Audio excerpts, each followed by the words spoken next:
송원재TV 시작합니다. 오늘은 윤석열 대통령에 대한 그 탄핵 심리, 헌재의 5차 탄핵 이 변론이 열려서 그러니까 계엄군 관계자, 지휘관들 또 이 국정원의 제1차장까지 증인으로 나와서 굉장히 관심을 모았습니다. 조금 전에 끝이 났습니다. 윤 대통령의 이 탄핵 심리가 어떻게 될 것이냐, 앞으로 형사재판이 어떻게 될 것이냐, 이걸 가늠해 볼 수 있는 중요한 오늘 심리였습니다. 또 이재명과 관련해서 이재명의 선거법 위반 재판, 이 이재명의 선거법 위반 재판이 지난달 23일 첫 재판이 열렸습니다. 내일 오후에 두 번째 재판이 열립니다. 이재명이 굉장히 고민하고 있다가 오늘 이 위헌법률 심판 제청을 결국 했습니다. 이 위헌법률 심판 제청을 한 것이 이재명에게 도움이 될 것이냐, 도움이 되지 않을 것이냐. 이 선거법 위반 이 2심 판결 선고가 3월에 나는 것이다. 그래서 2판 4판의 심정으로 위헌법률 심판 제청을 했다라고 하는 것입니다. 이 두 가지 부분 참 전국이 많은 일들이 발생하고 어지럽습니다. 한번 살펴보겠습니다. 먼저 이재명입니다. 오늘 이 서울고법의 형사 6부입니다. 최은정 재판장, 이 재판부에 위헌법률 심판 제청을 했습니다. 이건 이재명이 자신이 저지른 이 범죄, 그러니까 허위사실 유포입니다. 이 허위사실 유포가 위헌 요소가 있다. 헌법에 보장이 되어 있는 표현의 자유를 너무 제한한다라는 내용입니다. 이건 2002년에 이 선거법이 만들어진 이후에 이 허위사실 유포로 걸려든 많은 정치인들이 계속해서 헌법 소원이나 이런 위헌법률 심판을 제청을 했습니다. 그때마다 헌법에 적합하다, 위헌 이 심판 제청이 받아들여지지 않았습니다. 그래서 이재명이 이걸 다시 신청을 하는 것은 재판 지연을 노리는 것이다. 그러지 않아도 지금 재판부가 이재명의 재판 지연에 대해서 엄중한 태도를 취하고 있습니다. 이걸 또 신청하는 것이 이재명에게 유리하냐 유리하지 않느냐. 위헌법률 심판 제청이 있고 헌법소원이 있습니다.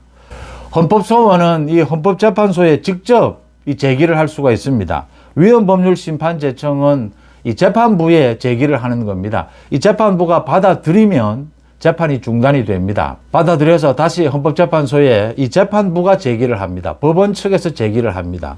그러면 이 재판이 중단이 됩니다. 그런데 받아들이지 않으면 재판 지연만 노리는 것이다. 이렇게 역풍이 불 수도 있습니다. 여러 번 그동안 여러 차례에 걸쳐서 이 기각이 된 것을 다시 이 신청을 한 것입니다. 신청을 했는데 내일 오후에 선거법 위반 재판이 마침 열립니다. 아마 내일 재판부에서 결정할 걸로 보입니다. 기각이 거의 분명합니다. 기각이 분명하고 이건 재판 지연을 노린 것이다. 만약 이재명이 끝까지 이걸 다투어 볼 요량이라면 헌법재판소에 직접 헌법소원을 제기하면 됩니다. 그렇게 하라 이렇게 안내할 것으로 보입니다. 왜냐하면요, 지난달 23일 이 첫 선거법 위반 이 재판이 열렸을 때 재판부가 재판 지연에 있어서만은 확실하게 제지를 하겠다. 그러니까 이재명 측에서 13명의 증인을 신청했습니다. 모두 거부했습니다. 검찰과 이재명 측 각 증인 1명씩만 대표적으로 해서 증인신문을 하라. 그 다음 많은 이 증거 자료 이런 요청을 했는데 거의 대부분 1심에서 충분히 다루었던 것이다.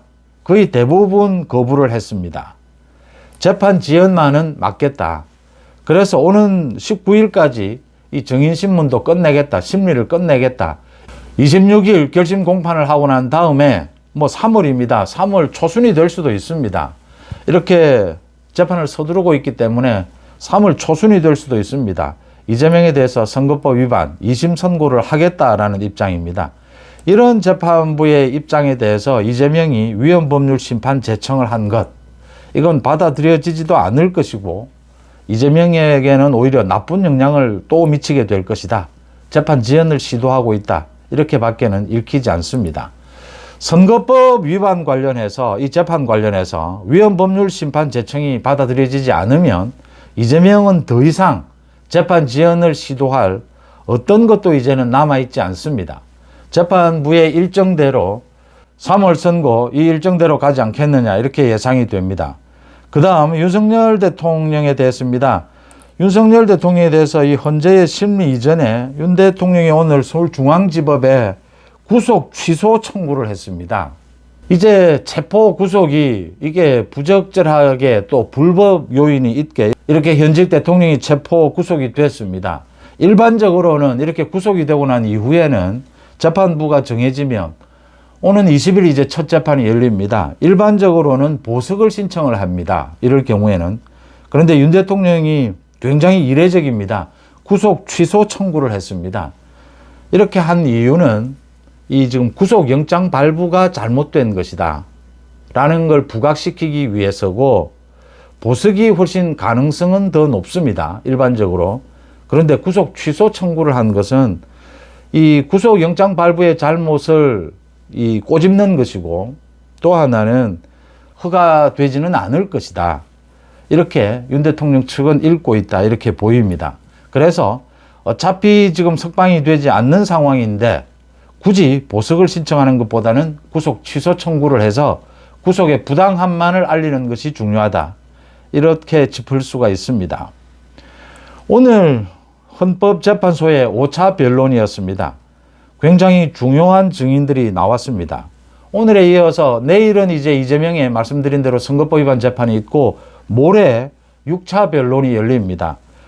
오늘 그리고 모레 이 헌법재판소의 심리에 소위 계엄군 지휘관들, 경찰 지휘관들 모두 증인으로 나옵니다. 여기에서 윤 대통령이 어떤 입장을 밝히느냐. 오늘 이 군 지휘관들을 비롯해서 이 국정원의 전 제1차장 이 홍장원까지 진술이 이어졌습니다.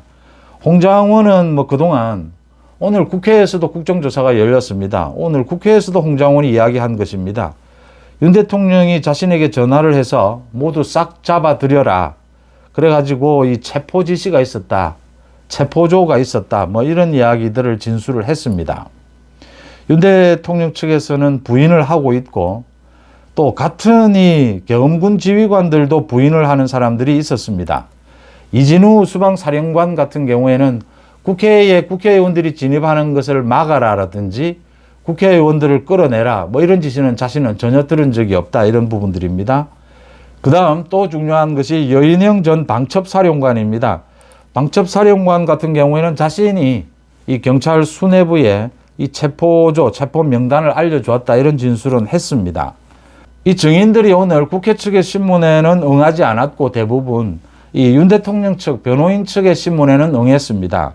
그래서 이 군 관계자들의 말도 서로 엇갈렸고 아직 뭐 정확하게 이 검찰의 공소장에 나온 내용들, 그러니까 뭐 윤 대통령이 국회에 뭐 국회의원들을 끄집어내라라고 했다, 뭐 싹 잡아들이라고 했다, 체포조가 있었다, 체포 명단이 있었다, 또 포고령 부분이 이제 김용현이 잘못 뺏겼다, 뭐 이런 것들이 다 나와 있습니다.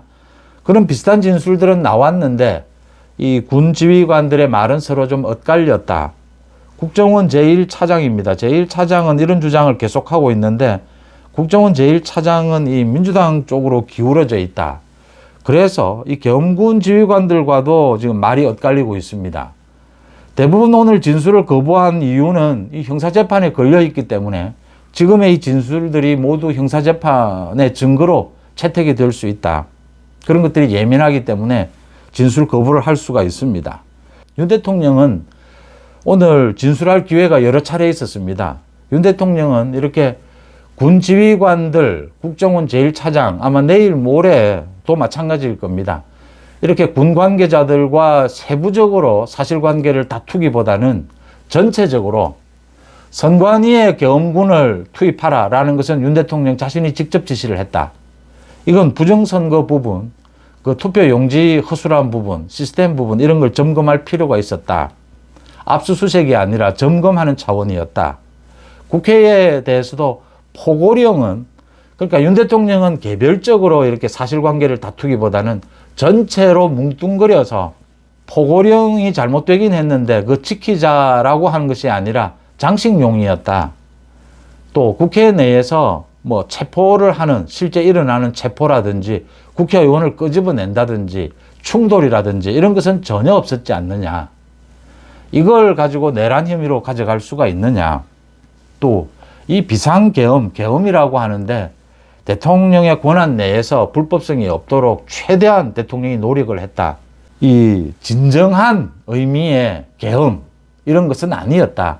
경고용이었다. 이 부분을 강조를 했습니다. 윤 대통령의 전략이 읽히는 대목입니다. 지금 이 비상계엄 선포가 윤 대통령도 이걸 지금 군 지휘관들, 경찰 지휘관들과 사실관계를 꼼꼼히 다투어서는 윤 대통령 측이 유리할 것이 없다. 윤 대통령은 전체적으로 이 계엄을 결정한 대통령으로서 전체적인 의미만을 짚는 것이 훨씬 유리하다 이렇게 보고 있습니다. 이런 윤 대통령 측의 전략이 이 헌법재판소의 심리에는 유리할 수가 있습니다. 유리하다라고 보입니다. 그런데 형사재판에 가면 이 세부적인 것을 이 어느 쪽이 진실이냐라는 걸 따지지 않을 수가 없습니다. 형사재판에는 이게 이대로 이 전략대로 갈 수는 없을 것이다. 그런데 형사재판은 뭐 1심이 언제 나올지 오는 7월, 8월 하는데 뭐 그때 나올지 아직은 모릅니다. 지금 급한 것은 헌법재판소 이 심리죠. 이 헌법재판소의 이 심리, 이 선고를 미룰 수 있는 한 최대한 미루는 것이 좋다. 지금의 헌법재판소는 완전히 뭐 일부 재판관들은 정치 편향성, 정치 집단이 되고 있다. 정치꾼이 되고 있다. 이런 문형배를 비롯해서 이미선이 이 퇴임을 하는 4월 18일 이후로 미룰 수 있다면 윤 대통령에게 더욱 유리할 수 있다. 뭐 이런 부분들입니다. 그래서 헌법재판소 심리에 대한 윤 대통령의 전략은 적중하고 있다. 여론전 마찬가지고요.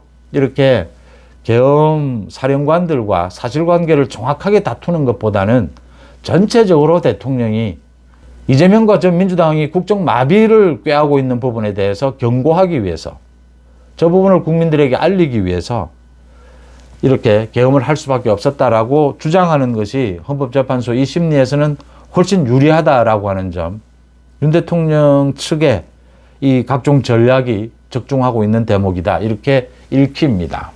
송은재 TV 마칩니다. 고맙습니다.